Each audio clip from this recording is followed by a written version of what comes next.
কি মনে করছো তুমি একলাই চলো কার মানুষ নাই?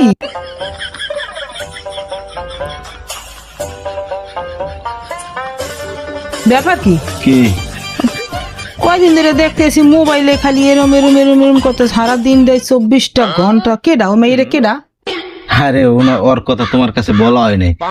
ওই যে আমার 1 থেকে 5 পর্যন্ত পড়ছি একসাথে। এই 1 থেকে 5 পর্যন্ত পড়ছ? আরে না, ওই যে সরকারি কত বছর 6 ধরে? থেকে এককাল 10 পর্যন্ত পড়ছি। কলেজেও ওর লাগে পড়ালেখা করছি। এরপরে যখন চাকরিটার জন্য আমি বিভিন্ন জায়গায় খুঁজছি, তখন ও একটা ভালো কোম্পানিতে জব করে। ও আমার এই কোম্পানিতে করাই দিয়েছে, মানে চাকরিটা দিয়ে। চাকরিটা দিয়ে দেছে? হ্যাঁ। এই লইছো এই লাগে কেডা এটা জানো? কেডা? এটা কেডা জানো? কেডা? এটা হচ্ছে আমার আরেকটা আইডি। তুমি এই 1 থেকে 5 পর্যন্ত পড়ছো, খালি বন্ডামি। হ্যাঁ, তুমি কি মনে করছো তুমি একলাই চলো কার মানুষ নাই দুনিয়ায়? শয়তানের আড্ডি, মোবাইলের গোটা খালি মাইয়া পাইলি খালি ঠেলতেই থাকে।